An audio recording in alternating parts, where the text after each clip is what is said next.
bonsoir à tous. Bonsoir, professeur Daniel Habert. On est très heureux de vous recevoir ce soir à un nouveau webinaire X sur So. Alors, vous êtes là pour notamment nous parler de la contestation de l'ordre mondial par certaines grandes puissances, dont la Russie, la Chine et d'autres, avec la guerre en Ukraine qui en est une des manifestations. Vous êtes professeur d'économie internationale, vous enseignez dans des MBA dans plusieurs universités, en France, en Chine, en Israël, et vous nous présenterez tout de suite une analyse des ruptures profondes qui se dessinent, à la fois au niveau géopolitique, entre les démocraties et les autocraties, mais aussi en termes de crise économique massive qui pourrait toucher chaque pays dans un nouveau contexte perdant-perdant. On voit que la bourse baisse, on voit qu'il y a des tensions inflationnistes, donc on a envie peut-être aussi de mieux comprendre les perspectives et votre vision sur ces éléments, et notamment sur l'impact géopolitique sur la situation économique. Voilà, c'est à vous pour votre propos introductif. C'est à vous, Daniel. Merci Laurent, bonjour à tous. Si vous ne m'entendez pas très bien, faites-le moi savoir, je mettrai mon casque. C'est un défi de parler en 25 minutes du sujet le plus central de toute la géopolitique, l'ordre mondial et sa contestation qui est inhérente à l'ordre mondial. Mais je vais essayer de le faire quand même en allant à l'essentiel. J'utiliserai les 4 disciplines qui, ensemble, forment la géopolitique. La géopolitique, c'est une discipline récente, un siècle, qui intéresse d'ailleurs aujourd'hui tout le monde. Nous sommes tous fascinés par la géopolitique et en même temps, on est tous capables non seulement de comprendre les commentaires des uns et des autres, des experts, mais on est aussi capable d'avoir son avis. Et donc, lorsque ce sera votre tour de relever le défi de poser quelques questions, j'apprécie autant les questions que les commentaires ou des suggestions ou des propositions. Donc, j'utiliserai ces 4 disciplines qui sont évidemment la géographie, la géo qui conduit à la politique, l'histoire, mais il y a une discipline qui a surgi depuis quelques années qui domine la géopolitique et qui fait que je peux aujourd'hui parler de géopolitique alors que je ne suis pas un prof d'histoire géo, comme le sont la plupart des géopoliticiens de métier, c'est l'économie. Donc l'économie, aujourd'hui, elle domine en fait, elle a dominé ces dernières 70 ans la politique. Maintenant, la politique semble revenir pour prendre le pas sur l'économie, mais pendant longtemps, l'économie a été au cœur de tout et j'expliquerai pourquoi. Et puis, il y a une 4e dimension qu'on oublie, qui est souvent contestée, c'est la dimension culturelle, la dimension civilisationnelle. Elle a fait son irruption dans la géopolitique en 1993 par un article qui est ensuite devenu un livre de Samuel Huntington, un historien américain, et qui s'appelle « Le choc des civilisations ». C'est probablement le thème de géopolitique qui est le plus controversé. Voilà, mais qui joue un rôle extrêmement important, à mon avis, qui joue un rôle très important aujourd'hui dans la contestation et on le verra et ce sera peut-être à vous de le contester. Alors pour aller à l'essentiel, 7 points.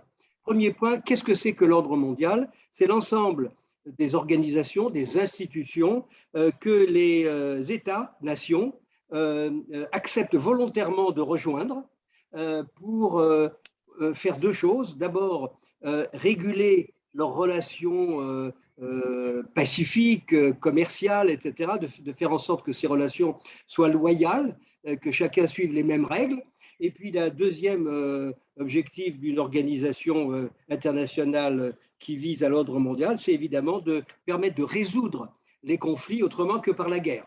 On voit que ça ne marche pas toujours. En 1945, j'y reviendrai, mais on a ajouté une autre dimension, une autre ambition, c'était de faire partager par tous des valeurs. Et on a donc fait précéder la Charte des Nations Unies par un préambule, qui est la Déclaration universelle des droits de l'homme et des citoyens. Et donc, on a fait comme si tous les signataires de la Charte des États-Unis, c'est-à-dire les 193 États-nations aujourd'hui, sont d'accord pour considérer que les valeurs qui sont décrites dans le préambule sont les leurs, sont universelles. Et évidemment, c'est là que le bas blesse, comme on le verra, et c'est là qu'intervient notre ami Samuel Huntington. Depuis quand a-t-on un ordre mondial? C'est toujours le premier point. On l'a en fait depuis la fin de la première guerre mondiale. Il a fallu donc une guerre terrible qui a tué beaucoup de gens et détruit beaucoup de patrimoine pour qu'on institue, par le traité de Versailles, une société des nations qui avait pour objectif de rassembler tout le monde. Et c'était donc le premier pas vers ce qui sera en 1945 l'ONU. Ça n'a pas très bien marché, d'abord parce que les États-Unis, finalement, le Congrès n'a pas voté le droit pour les États-Unis d'y participer. Il manquait le promoteur, tout simplement. Et puis, dans les 10 premières années, l'Allemagne et le Japon se sont révélés des puissances non observantes du droit mondial et se sont retirés eux-mêmes de la Société des Nations. Et puis, 10 ans après sa création, en 1929, il y a eu cette grande crise économique. On reviendra sur les crises économiques qui jouent toujours un rôle majeur. Et on est parti 10 ans après sur la Deuxième Guerre mondiale. Alors, est-ce qu'il y avait des ordres mondiaux avant 1919? Oui. On peut retrouver 2 grandes tentatives en Europe. En 1648, ces fameux traités de Westphalie dont les historiens nous abreuvent et qui sont d'une certaine façon très actuels.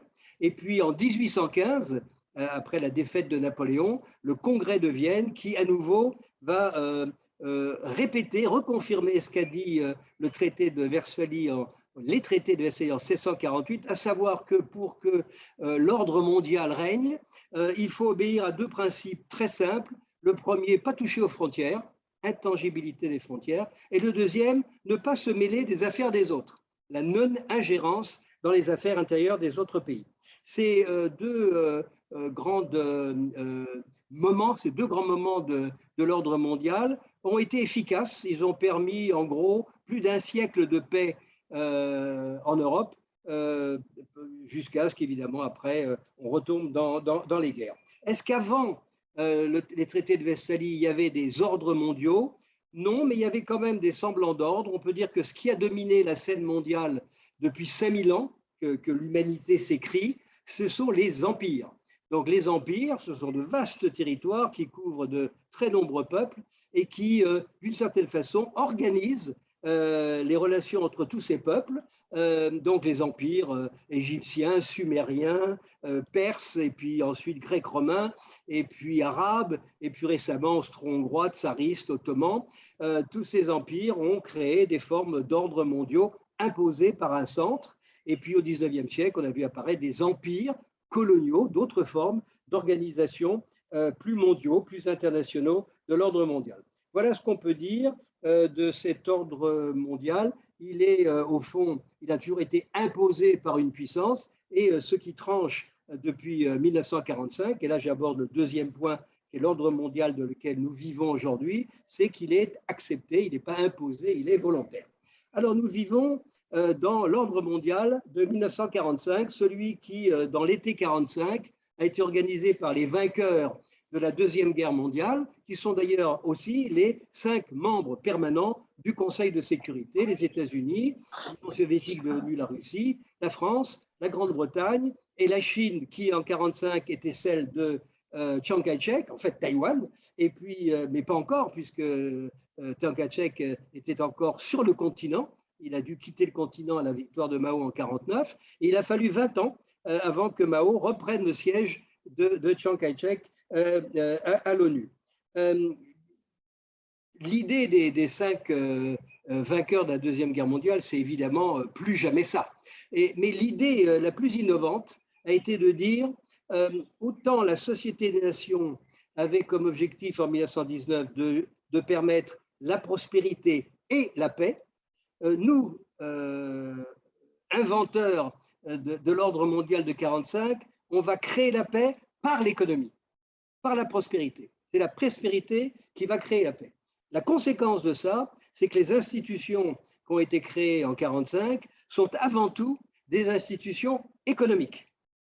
Il y a évidemment une institution politique qui domine tout, c'est l'ONU, mais en réalité, celles qui fonctionnent le mieux, ce sont des institutions que vous connaissez, financières et commerciales, le Fonds monétaire international, la Banque des pays qui risquent la faillite, la Banque mondiale qui permet de construire dans les pays émergents des infrastructures de base, l'Organisation mondiale du commerce qui permet aux pays d'échanger avec sécurité, puis un peu plus tard la Banque des règlements internationaux pour que tout le monde ait les mêmes règles financières, et puis des dizaines et des dizaines d'organisations qui sont rattachées à l'ONU et qui sont administrativo-commerciales pour permettre à tout de fonctionner dans le monde, la poste, les avions, la santé, l'alimentation, la culture, et pour ça, il y a des organisations internationales. L'organisation politique de l'ONU, vous la connaissez, c'est une assemblée générale de 193 membres qui votent à la majorité, mais qui ne votent que des recommandations qui sont sans effet. Par contre, le Conseil de sécurité de 11 membres, 5 permanents, 6 qui sont en rotation, eux ont un pouvoir de décision, mais à condition que les 5 permanents soient tous d'accord. C'est ce qu'on appelle le droit de veto. Il suffit qu'un des 5 ne soit pas d'accord. Il n'y a pas l'unanimité des 5 membres permanents, et il y a veto. Comment est-ce que cet ordre a fonctionné? Maintenant, on a un recul de 77 ans. D'abord, on constate que cet ordre a duré, il est toujours là. On peut distinguer 4 phases dans la concrétisation de cet ordre mondial. Une première phase qui va en gros de 1948, presque au départ, jusqu'à 1989, la chute du mur de Berlin, c'est la guerre froide. La guerre froide va structurer le monde. Donc, on a un ordre mondial, mais qui est fracturé en 2 blocs et en fait en 3, parce qu'il y a un 3e groupe de pays, à l'époque géré par la Chine en réalité, qui va dire nous ne sommes pas alignés sur l'un des 2 blocs. Alors, on l'a appelé les non-alignés, les neutres, et puis c'était économiquement les pays les plus pauvres, c'était donc le tiers monde.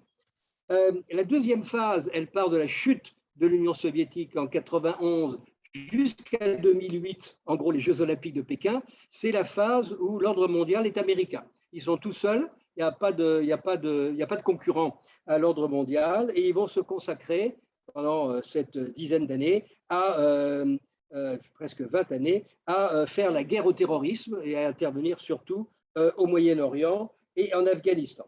Et puis à partir de 2008, à partir de l'irruption de la Chine sur le devant de la scène par ce symbole qu'ont été les Jeux olympiques, on entre dans ce qu'on appelle la confrontation États-Unis-Chine qui va structurer notre ordre mondial jusqu'à aujourd'hui, en fait jusqu'au 24 février 2022. Et nous sommes entrés le 24 février 2022 dans une 4e phase qui nous est très inconnue, qui est évidemment l'invasion de l'Ukraine par la Russie. Est-ce qu'on peut déjà, sur ce point, dresser un bilan? Oui, on peut déjà dire que sur le plan économique, ça a été un succès. L'ordre mondial a été suffisant pour qu'on vive une période, alors qu'on a appelé la mondialisation ou la globalisation, qui a été la période la plus prospère de toute l'humanité et qui fait qu'aujourd'hui, il n'y a jamais eu sur Terre autant d'êtres humains qui vivent d'une façon aussi bonne et aussi longtemps. Donc, c'est un succès qu'on oublie parce que c'est une donnée, mais c'est un succès prodigieux qu'on devrait se répéter tous les matins, parce que ça permettrait de relativiser les choses. Alors, sur le plan politique, évidemment, le bilan est beaucoup plus contrasté. Sur le côté positif, on peut dire qu'il n'y a pas eu de 3e guerre mondiale, ce qui est quand même assez extraordinaire. Il y a eu des guerres épouvantables, 2, guerre de Corée, guerre du Vietnam et une 3e, celle de l'Ukraine, qu'on peut comparer, qui sont des guerres extrêmement violentes, brutales, très destructrices, qui ressemblent à des guerres, à la guerre mondiale, mais elles sont étonnamment limitées. On voit bien que personne, que ce soit en Corée, que ce soit au Vietnam et que ce soit aujourd'hui, n'a envie qu'elle se développe, cette guerre. Donc, parce que depuis 1945, il y a un certain nombre de pays qui ont la bombe nucléaire et que ça fait réfléchir plusieurs fois. Et puis, sur ce panorama de guerre, il y a toujours dans le monde aujourd'hui 10, 15, 20, 30 conflits un peu partout, qui sont souvent d'ailleurs des guerres internes, des guerres civiles, parfois même des guerres tribales, qui sont destructrices, qui créent des famines, qui créent des épidémies, qui créent beaucoup de malheurs. mais dont on lit peu de choses sur les journaux et qui reste, alors, elle, totalement locale. Aucune des grandes puissances n'a envie de se mêler de ça. Donc, si je concluais ce deuxième point, c'est de dire que la prospérité a été au rendez-vous. Elle a conduit effectivement plus ou moins à la paix, mais qu'il y a deux déceptions. C'est que la prospérité ne conduit pas toujours à la paix, puisqu'il y a des guerres, et que la prospérité ne conduit pas toujours, comme le pensaient les démocrates, à la démocratie. On a aujourd'hui des pays très riches et très puissants qui ne sont pas des démocraties. Troisième point, la contestation. On va entrer dans cette contestation, la contestation actuelle. Puisque vous avez compris que dès 1948, l'ordre mondial a été contesté, et elle a d'ailleurs été contestée par l'Union soviétique dès 1948 et par la Chine dès 1949. On va retrouver les deux mêmes contestataires, la Chine, qui dès 2008, à l'occasion des Jeux olympiques, montre qu'elle est une grande puissance. Le vice-président à l'époque, c'est lui qui organise les Jeux, c'est Xi Jinping, on l'a oublié. Et lui, quand il devient président en 2013, au début de 2013, il dit « Nous sommes une grande puissance économique, il est légitime que cette puissance économique se transforme en puissance géopolitique. » Il ne dit pas plus, mais bon, il est, comme on dit, dans l'affirmation de la puissance. Il met en avant, notamment au moment de la cérémonie d'ouverture des Jeux, vous savez, c'est une grande fête, un grand show, il met en avant les traditions chinoises, il met Confucius en avant, la grande tradition chinoise, reprise par le Parti communiste, et il dit en gros, aujourd'hui, nous, Chinois, sommes très fiers de nos valeurs, ce sont les valeurs de la tradition chinoise, plus le Parti communiste. Il ne dit pas plus l'idéologie communiste, plus le Parti communiste.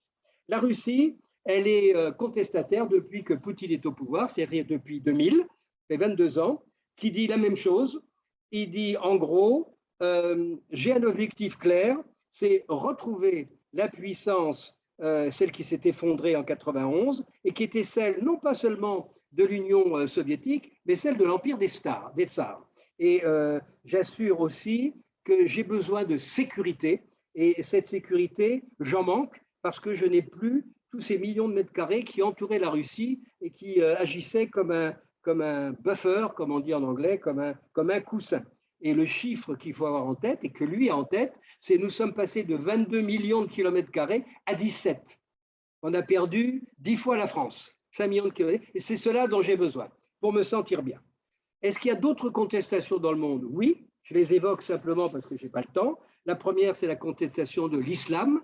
Elle est elle prend beaucoup de formes. Il y a des contestations étatiques, comme l'Iran. Il y a des contestations de grandes organisations qui sont politiques et sociales, comme les Frères musulmans, qui sont une puissance énorme et qui ont créé l'idée de l'islam politique ou de l'islamisme. Et puis des milliers de groupes qui sont à la fois des prosélytes, des promoteurs de l'islam et des terroristes.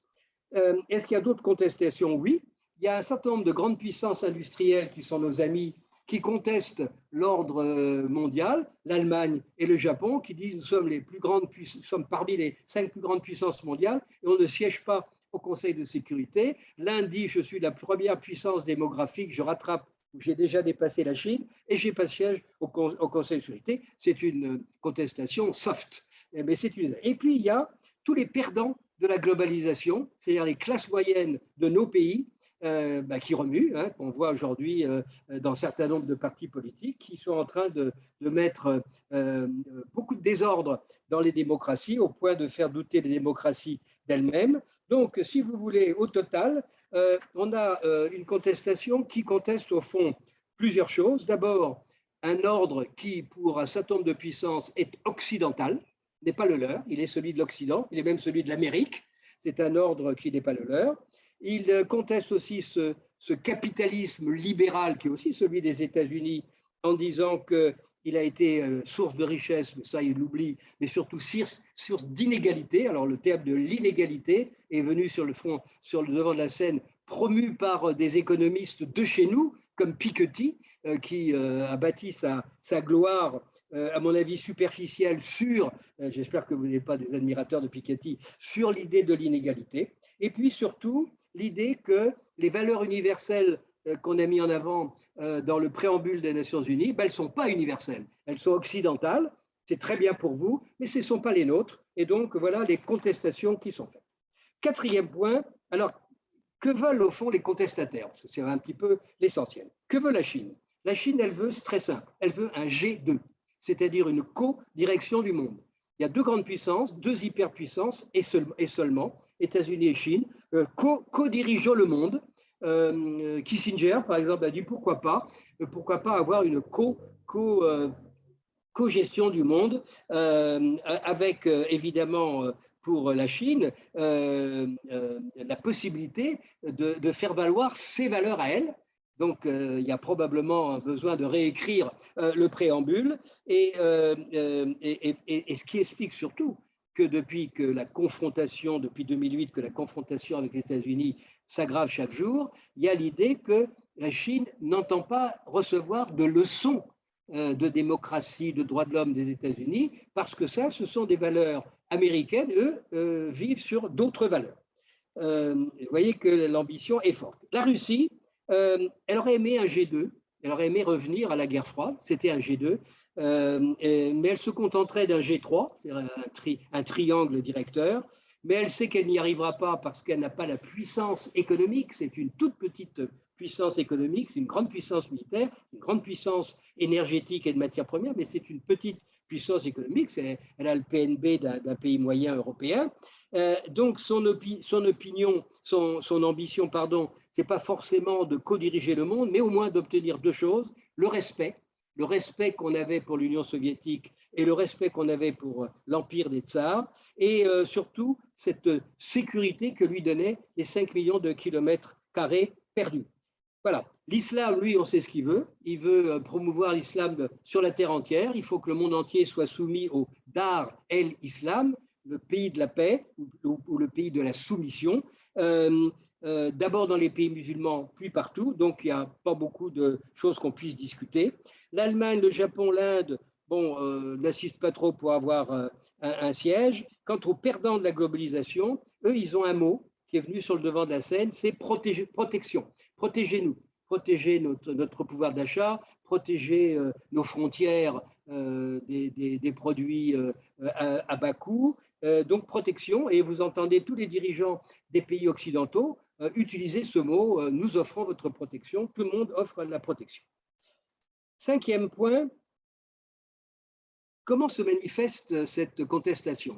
On voit qui conteste, on voit ce qu'ils veulent. Comment se manifeste? Pour la Chine, c'est très simple. Elle exerce sa puissance économique, pas plus. Et cette puissance économique, elle s'exerce de deux façons. D'abord, elle veut bâtir son projet des infrastructures à l'échelle du monde, qui sont les infrastructures qu'elle a bâties pour la Chine. Ceux qui sont allés en Chine, moi j'y suis allé avant la pandémie plusieurs fois par an, ont vu la Chine se doter des plus extraordinaires infrastructures du monde, presque l'équivalent du tissu infrastructure du Japon, qui était le plus grand du monde. C'est assez impressionnant. Et donc, les entreprises de BTP chinois sont capables de faire ça à l'échelle mondiale. Donc, il y a un projet qui résume tout ça, c'est les nouvelles routes de la soie, Belt and Road Initiative, qui a eu un frein d'arrêt, évidemment, par la pandémie, évidemment, mais qui va reprendre. Et le deuxième aspect de la puissance économique, c'est les hautes technologies.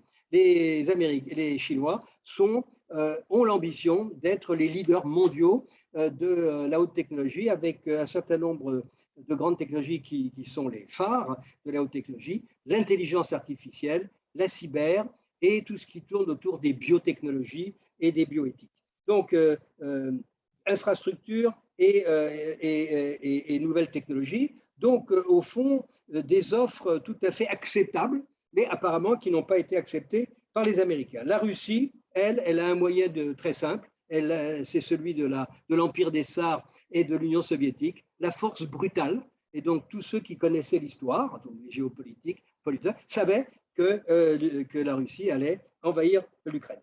Quant à l'islam, il avait trois moyens. Il y a eu le pétrole, ça n'a pas fonctionné. Le pétrole n'a pas été un outil de domination de l'islam. Il y a le prosélytisme, c'est-à-dire la prédication de l'islam dans le monde entier, la construction de mosquées, la distribution gratuite de milliards d'exemplaires du Coran. Ça fonctionne très doucement. Et puis, il y a la terreur qui fonctionnent finalement de façon endémique, sans vraiment avoir démontré qu'elles étaient capables de changer la face des choses. L'Allemagne, le Japon et l'Inde, qui sont contestataires de l'ordre établi, ont pris comme option de moyen de contestation d'essayer d'avoir une forme d'autonomie stratégique. On voit que l'Allemagne, pendant longtemps, avait une stratégie pro-russe que n'avaient pas tous les autres pays. Le Japon était très proche de la Chine tout en étant un allié des Américains. L'Inde a toujours promu son neutralisme. Donc, vous voyez, chacun de ces pays s'en sort en ayant un profil géopolitique particulier.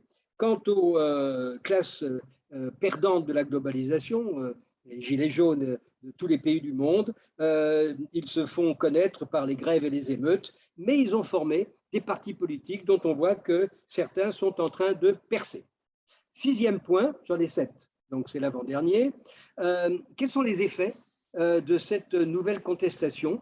Est-ce qu'on peut déjà mesurer un certain impact? D'abord, il faut rappeler que cette contestation nouvelle, elle est bien plus efficace, bien plus lourde de sens que la contestation post-45, où en 48, on a vu la guerre froide et en 49, on a vu la Chine de Mao se renfermer et diriger les pays pauvres contre tout le reste du monde. Aujourd'hui, on a affaire avec la Chine et la Russie à de grandes puissances. Avec la Chine, à une grande puissance économique, qui est en plus l'usine du monde, donc on a besoin de tous leurs produits. Avec la Russie, c'est une puissance technologique et militaire, donc elle compte, et donc c'est du sérieux. Si on devait conclure sur l'effet dominant de cette contestation, donc, qui date d'une vingtaine d'années, on dirait que le premier effet est économique. D'ailleurs, c'est ce qui domine, c'est la déglobalisation. Autrement dit, pendant 30-40 ans, le monde s'est globalisé, s'est mondialisé, s'est ouvert, et depuis 2008, on peut dire, alors aggravé avec les sanctions sur la Crimée, les sanctions contre la Chine par Trump en 2018, tout ça est assez récent, par un certain nombre de ruptures des relations économiques internationales. La pandémie a ajouté évidemment son poids de rupture logistique, on se déglobalise. Si on pense que la globalisation a apporté un bien-être à l'humanité comme elle n'a jamais connu, on peut en déduire que la déglobalisation va avoir l'effet contraire, c'est-à-dire va nous appauvrir.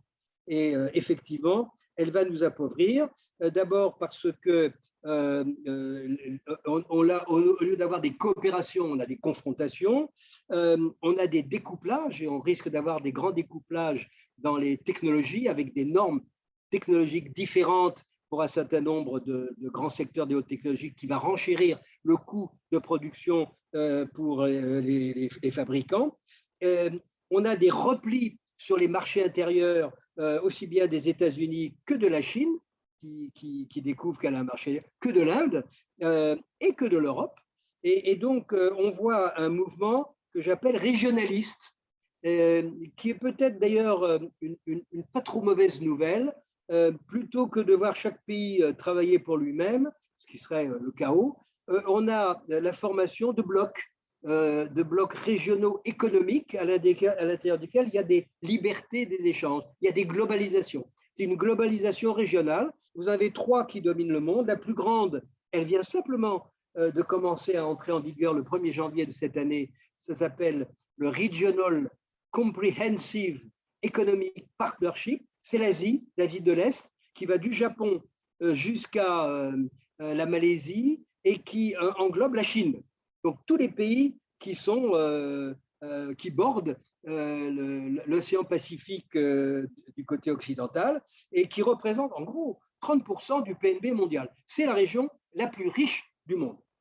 L'Union européenne représente à peu près 25% et tous ceux qui sont dans l'entreprise savent que c'est entre Européens qu'on fait le maximum d'échanges depuis longtemps déjà et qu'on va continuer. Et puis un 3e bloc, c'est le bloc nord-américain que Trump avait plus ou moins refait, mais qui restait le même, qu'on appelle l'ALENA, Association de libre-échange d'Amérique du Nord.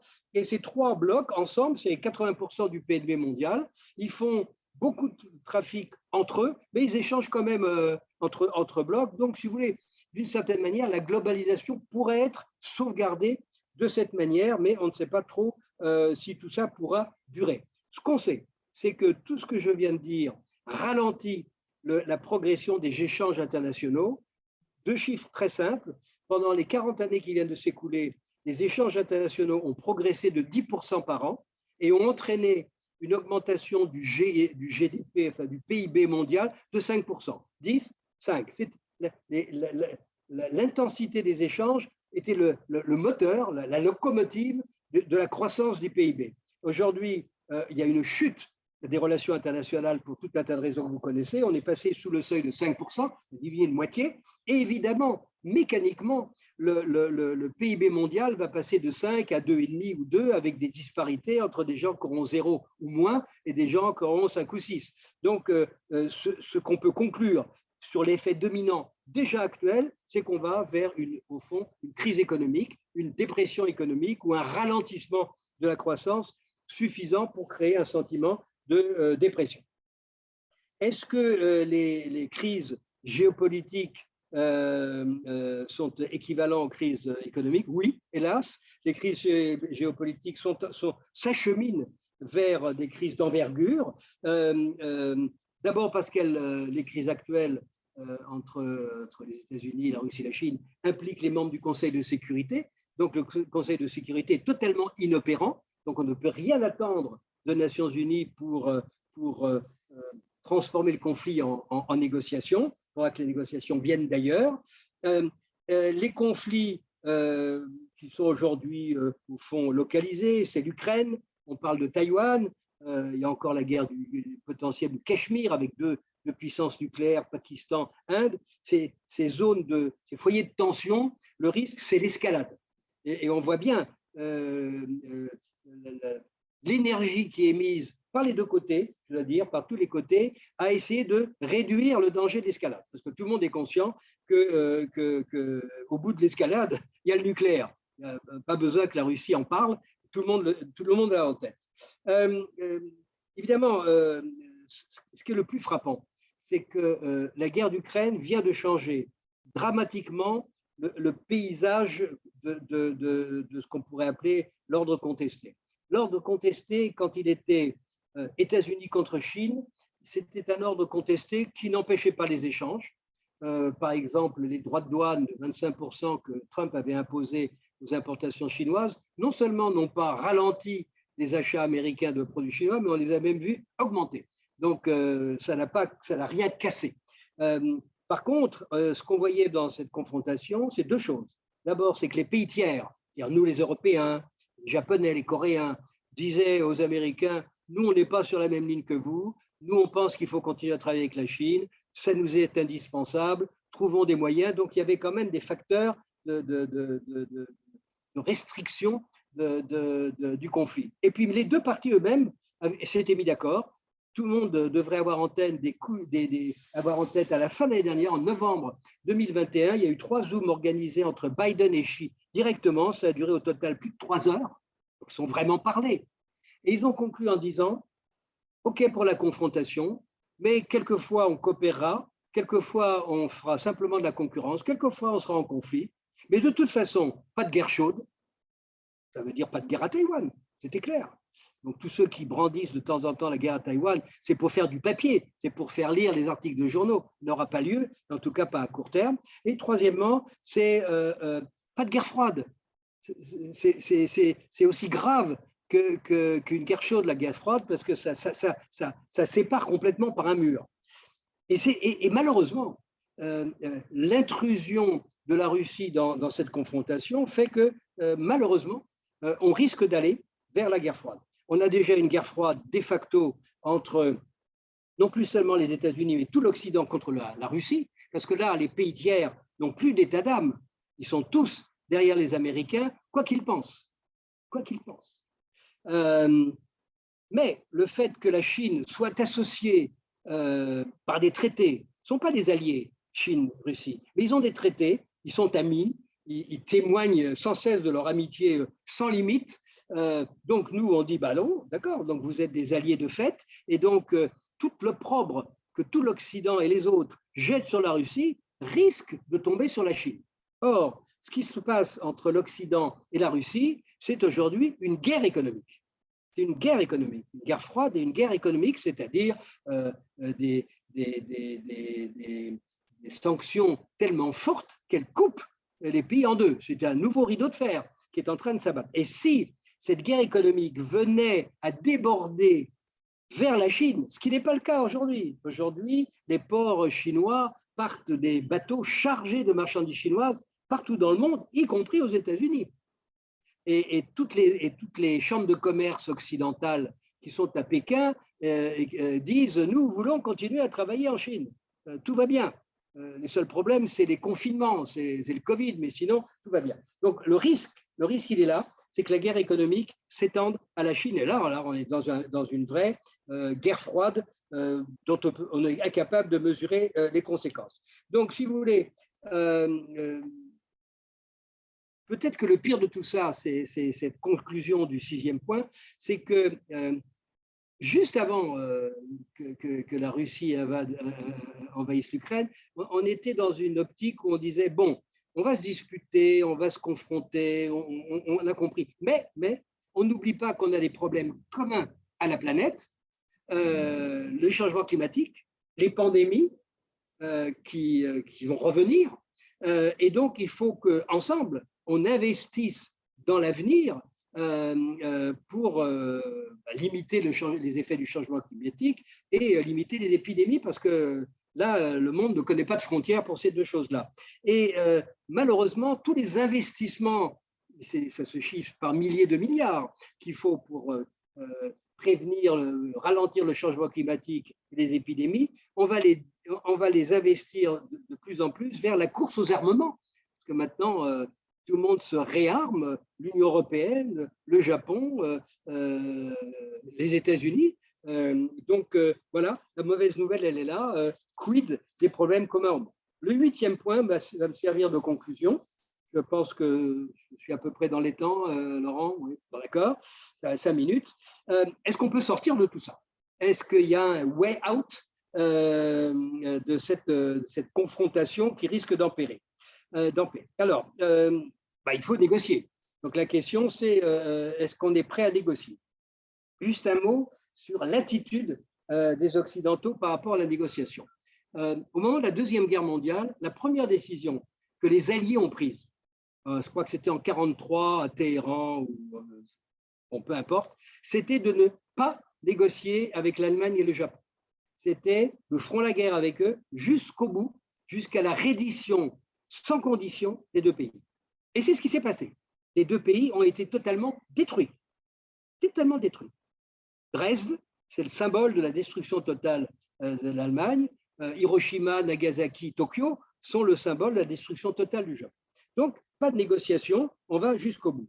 En 1991, l'Union soviétique s'est écroulée et les Américains ont dit, voyez, on n'a pas négocié et on a vaincu les Russes. Là, ils ont fait une petite erreur d'analyse parce que les Russes ont quand même donné un sacré coup de main par Gorbatchev. On peut dire qu'il y a une partie d'autodestruction de l'Union soviétique par Gorbatchev qui avait compris un certain nombre de choses. Mais bon, si on regarde les guerres de Corée, les guerres du Vietnam, il y a eu des négociations.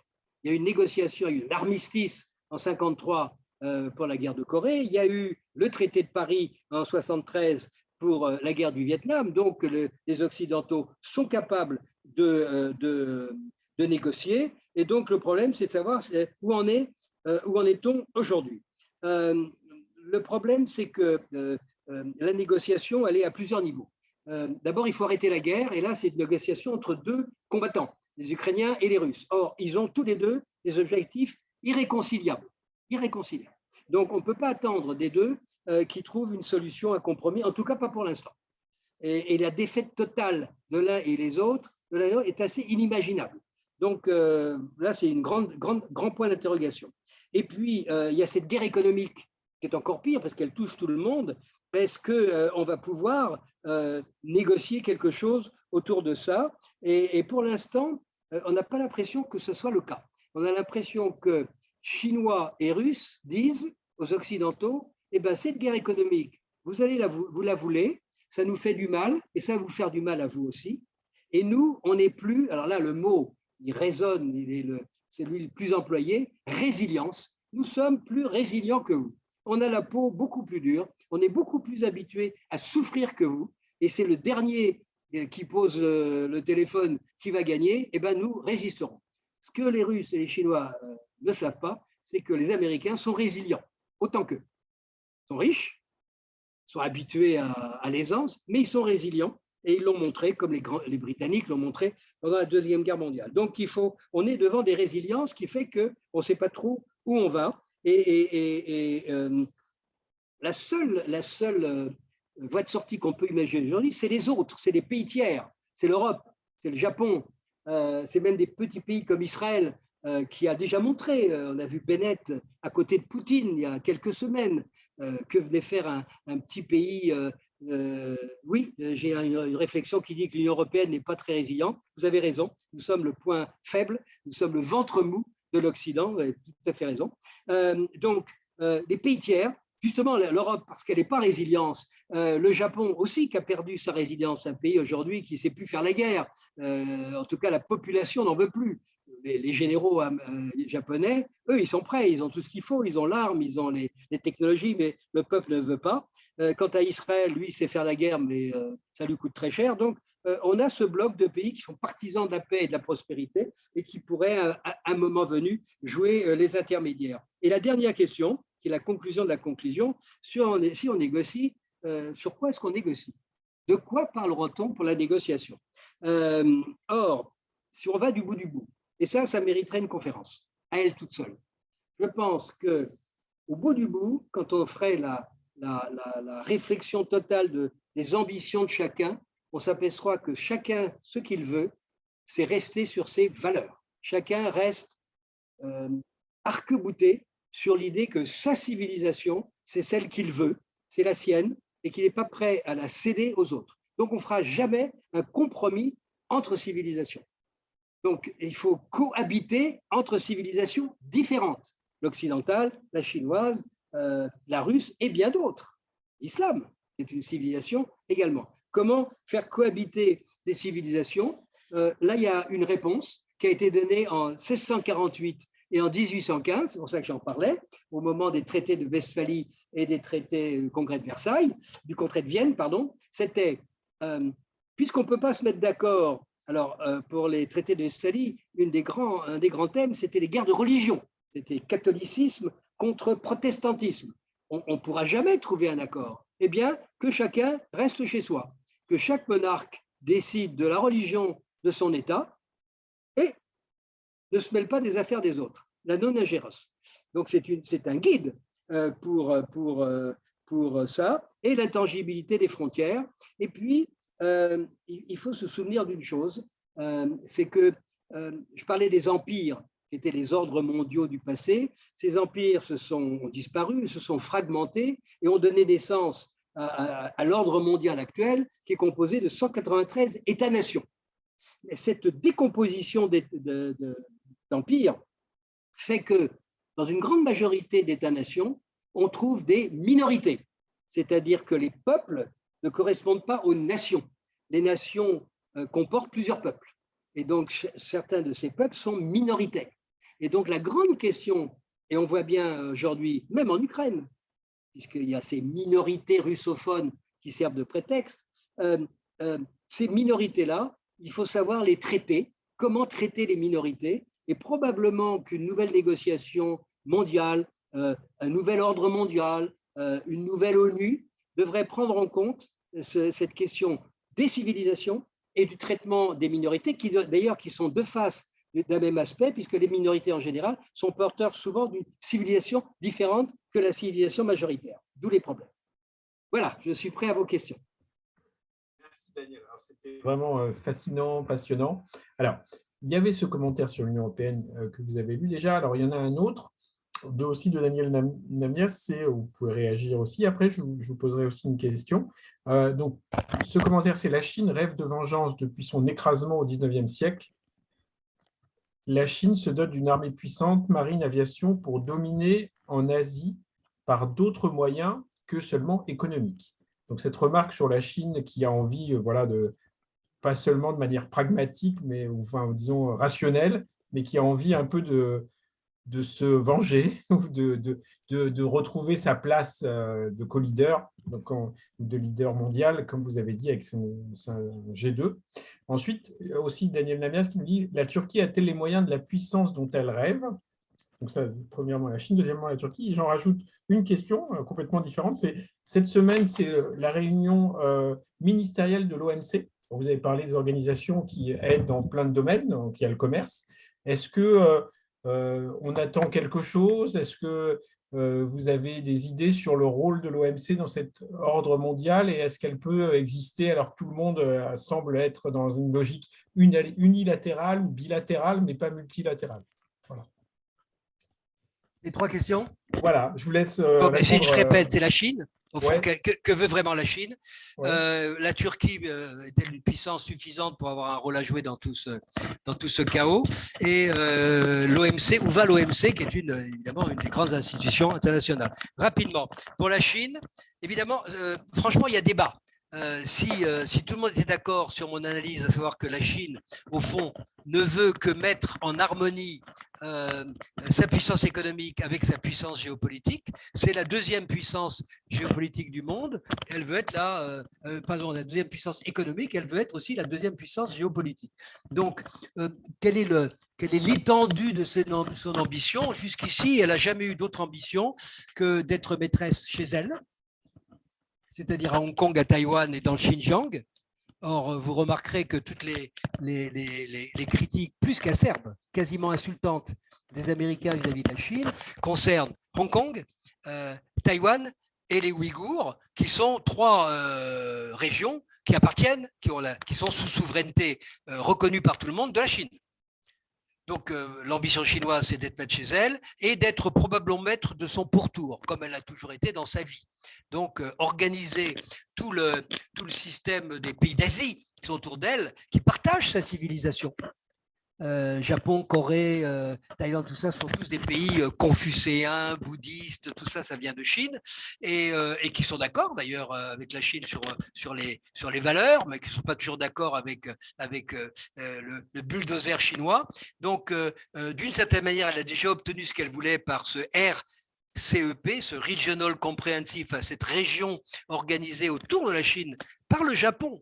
Donc, Japon et Chine sont complices de cette OPA sur l'Asie qui exclut les Américains, qui essayent d'y revenir d'une certaine façon.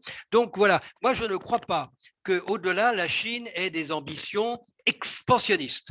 Mais les routes de la soie, c'est la domination, entre guillemets, par le commerce. Mais ça, c'est ce qu'ont fait les Européens au 19e siècle et les Américains au 20e, c'est-à-dire à partir du moment où on est les plus forts économiquement, ce sont nos produits qui dominent, c'est Coca-Cola, c'est Kentucky Fried Chicken, on faisait la queue à Pékin quand on a ouvert le premier McDonald's, et les Russes, dès que McDonald's s'en va, ils l'ont gardé, ils ont juste rebaptisé. Donc, si vous voulez, la Chine dit, à mon tour, moi je vais vous apporter ma nourriture, ma langue, ma culture, et pourquoi pas. Donc là, il y a débat. Et en tout cas, je pense que l'analyse que font les Américains sur la Chine n'est pas la même. Elle est celle de celui qui a posé la question. Eux, ils ont peur de la Chine. Ils ont peur que la Chine ait une ambition dominatrice. D'ailleurs, ils disent très clairement la définition du défi chinois par les Américains aujourd'hui, c'est 3 mots. C'est communiste, donc c'est dangereux.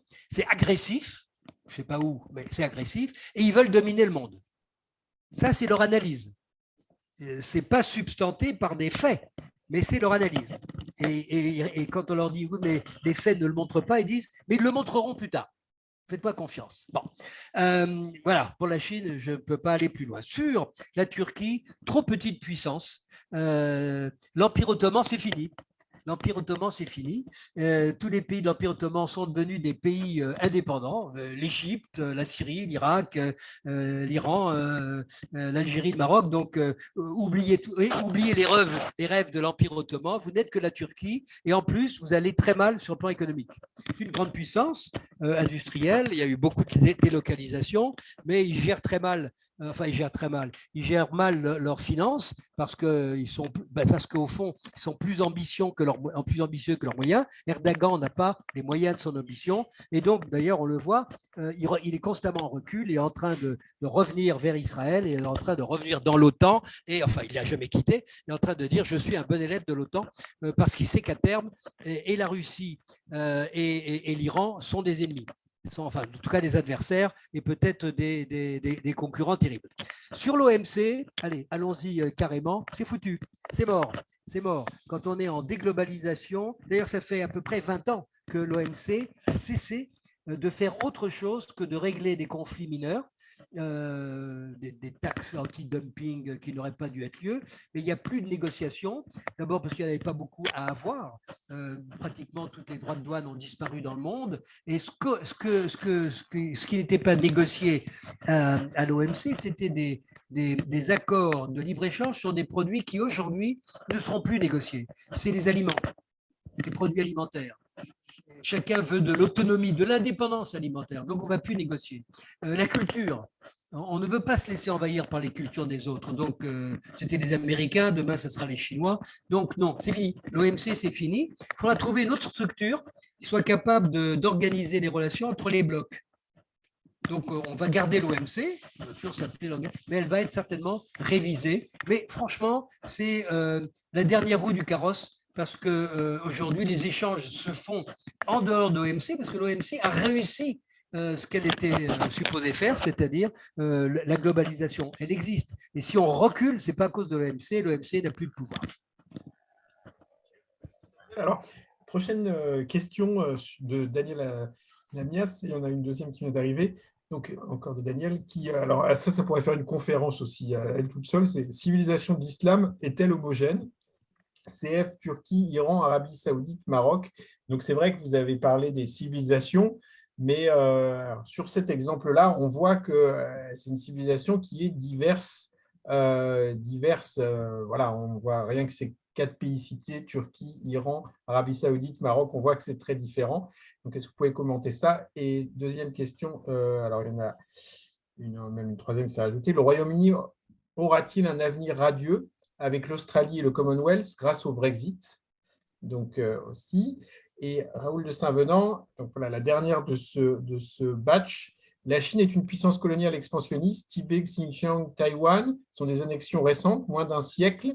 Nous le verrons bientôt dans les îles de mer de Chine, puis en Sibérie et bien ailleurs. Donc, est-ce qu'il y a une volonté expansionniste chinoise territoriale? Voilà. Je vous laisse avec ces 3. Je vais commencer par le Royaume-Uni. Ouais. Et Australie et Royaume-Uni, c'est deux pays perdants. Terrifiés par ce qui les attend et qui ont trouvé dans les pays anglophones, suivant cela le fameux discours de Churchill après la Deuxième Guerre mondiale qui disait l'ordre mondial, il faudra qu'il soit assuré par les pays qui parlent anglais. Alors vous voyez qu'on ne va pas loin avec ça. Donc, ils ont mis la France à la porte parce qu'on ne parle pas assez anglais. Non, ce sont des losers. Johnson a commis l'erreur de sa vie en faisant quitter la Grande-Bretagne. Enfin, Cameron avait bien engagé le tri en faisant le Brexit. L'Australie vient de changer de Premier ministre et avait avant un Premier ministre qui avait compris qu'il fallait travailler avec la Chine. Celui-là, pour des raisons de politique intérieure, a joué au malin et s'est retrouvé sanctionné. Donc non, c'est l'annonce de rien du tout. Et je pense que le Royaume-Uni n'a pas fini de payer cher son Brexit. Bon. Sur la Chine expansionniste, je ne vais pas répéter ce que je viens de dire.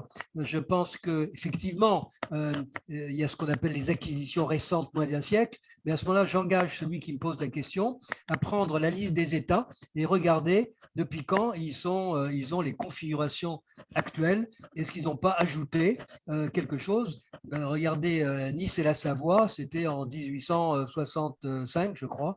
Napoléon, la Corse, c'était en 1748. Enfin bref, tout ça n'est pas très vieux. Les Américains, c'est en 1898 qu'ils ont acquis tout le sud des États-Unis.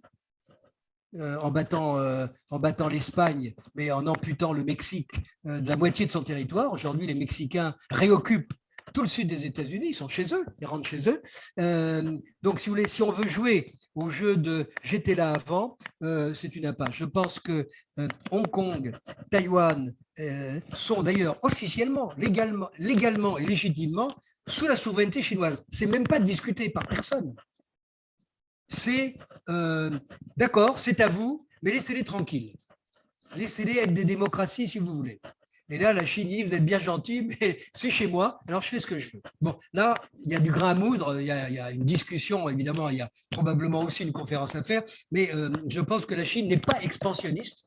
Elle a suffisamment d'espace, elle a de moins en moins de monde, donc il y a moins de pression démographique pour s'étendre. Et la Chine des Han, elle est en fait le cœur de la Chine. Donc tous les millions de mètres carrés qui sont autour de la Chine, la Mongolie, le Xinjiang et le Tibet, ce qui sont là des discussions beaucoup plus intéressantes que Taïwan et Hong Kong, parce que là, la souveraineté est discutable. Ce sont des buffers, ce sont des États tampons dont la Chine a besoin pour se sentir en sécurité, puisque la Chine a toujours été attaquée, elle n'a jamais attaqué personne.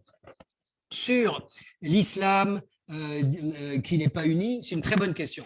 Et je pense que d'abord, c'est vrai, par bonheur, cette menace qui est très forte et qui est très dangereuse, elle est le fait d'un ensemble extrêmement divisé qui en plus se fait la guerre entre elles, entre chiites et sunnites, et entre perses, arabes, turcs et autres. Donc, c'est rassurant. Mais on pourrait voir que, au fond, tous ceux qui contestent la Chine, la Russie, les classes perdantes moyennes ne sont pas tous sur la même ligne. Elles sont divisées.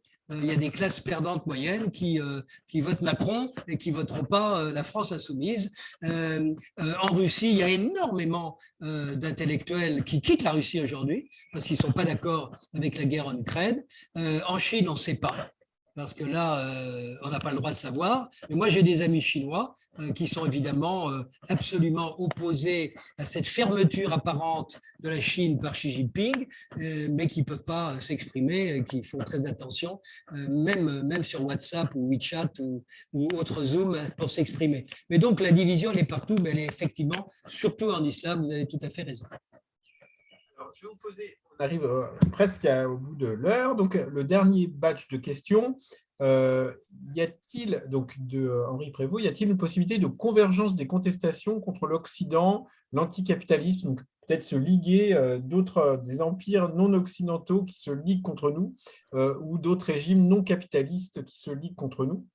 Et Frédéric Tatou qui demande, dans l'hypothèse où la Russie prendrait le contrôle de flux importants de blé, viserait-il les Russes à disrupter le marché mondial sur ce produit, au-delà de la volonté d'avoir une emprise sur un pari, une partie de l'Afrique? Là, c'est le blé. Oui, sur le blé. Est-ce que c'est pour contrôler aussi je réponds tout de suite. Je ne suis pas compétent. J'entends les gens qui sont compétents s'exprimer sur les ondes et ne donnent pas plus de réponses que moi. J'ai l'impression qu'on trouvera une solution. C'est-à-dire que personne n'est prêt à jouer la politique du pire sur la famine. D'autant qu'au fond, l'enjeu, c'est les pays pauvres. Et que et Russie, et Chine, et Occident ont le souci de préserver cette partie de l'humanité sur laquelle on a quand même déversé beaucoup d'argent et qu'on voudrait voir sortir de la misère. Donc, moi, je n'ai pas de réponse technique, mais je pense que philosophiquement, on n'ira pas à la politique du pire. On trouvera une solution sur les blés. Voilà. Alors, sur la première question, qui est vraiment la question clé, hein, c'est est-ce que Russie plus Chine vont former un bloc anti-occidental, plus d'autres. Alors, les autres, on les connaît. Il y en a un déjà qui se présente, c'est l'Iran. L'Iran, d'ailleurs, lui-même dit d'Iran, moi, je suis copain des Russes et des Chinois. L'Iran annonce, d'ailleurs, au point que plusieurs commentateurs parlent de bloc russe, plus chinois, plus Iran. Je pense que c'est de la blague, mais c'est vrai qu'apparemment, c'est vrai. Je pense que si vous prenez ces trois blocs, d'abord, ils sont tous les trois des civilisations totalement différentes.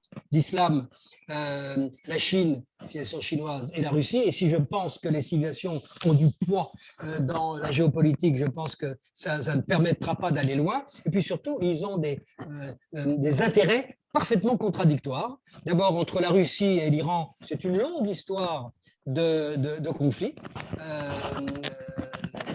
et de rivalité, donc ça ne va pas changer. Et c'est vrai aussi de la Russie et de la Chine.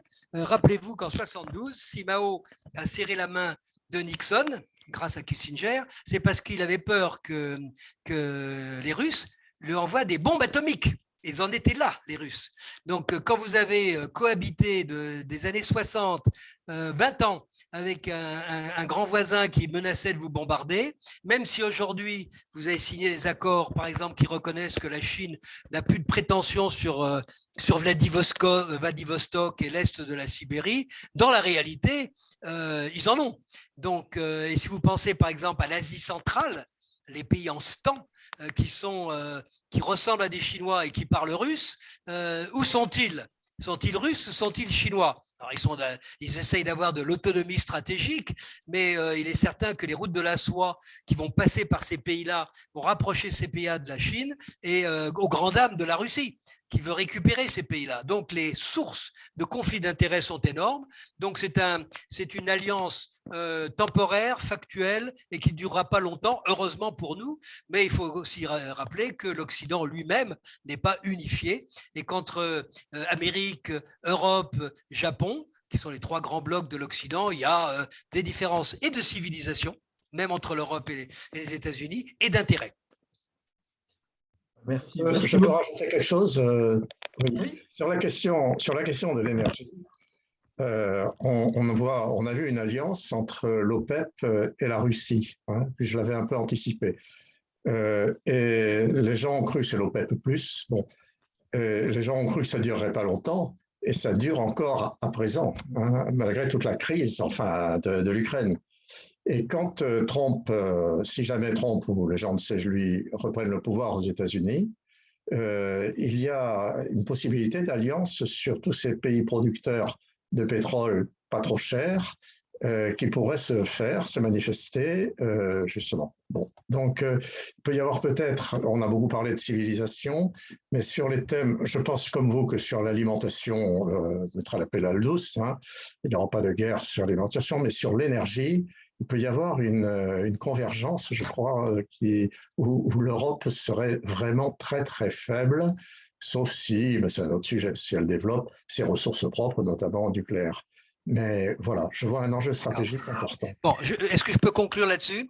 Alors, vous êtes plus compétent que moi sur l'avenir. Moi, je regarde le passé et le présent. Le présent, c'est la diminution de l'intérêt du pétrole, puisque tout notre avenir, c'est de sortir du pétrole. Ça prendra du temps, mais ça diminue. Oui, bien sûr, vous avez tout à fait raison. Je pense que c'est vous qui avez raison, mais je donne des objections. Le pétrole n'est plus le centre de ce qu'il était.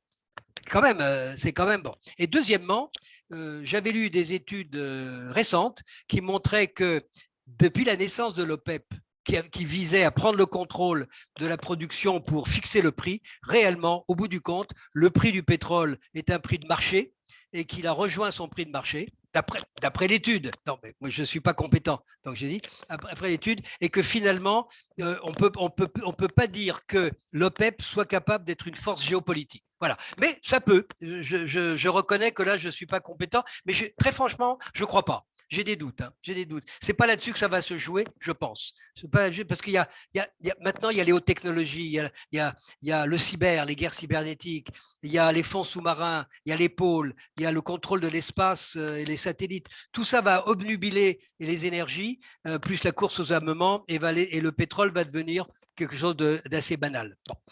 Merci de vos questions qui étaient tous magnifiques. Merci beaucoup, Daniel. Et merci, Henri, pour cette remarque sur l'énergie. On pourra faire un webinaire sur l'énergie, si tu veux, à la rentrée. Je serai auditeur. D'accord. Bon, en tout cas, ce soir, moi, j'ai énormément appris. C'était passionnant.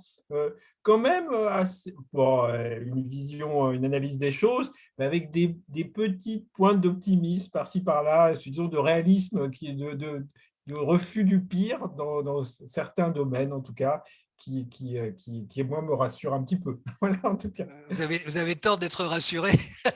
Non, non, là, c'est une question personnelle. Il y a des gens qui sont pessimistes de nature et autres optimistes. Vous savez, c'est tous les livres de Jacques Attali, si vous les lisez, vous avez envie de vous suicider à la fin du livre, et il vous dit, non, non, vous ne suicidez pas tout de suite parce qu'il y a peut-être un brin d'espoir, je ne le vois pas, mais il y en a un quand même. Donc, voilà, alors ça fait une bonne conclusion. En tout cas, Daniel, c'était passionnant, c'était fascinant, et on a beaucoup appris. Merci beaucoup. Et merci aussi à Olivier Hertz d'avoir Oui, merci, Olivier. nous mis en relation. C'était une très, très bonne idée. Et puis voilà, le replay sera disponible pour tous les X et, sur le site de la X et sur la chaîne YouTube de X Sursaut. Voilà, à très bientôt. Peut-être que ce sera le dernier avant les vacances, donc je vous souhaite de très bonnes vacances. Et à très bientôt. Voilà, Au merci. revoir, au revoir, Au revoir. au revoir, au revoir. Au revoir à tous.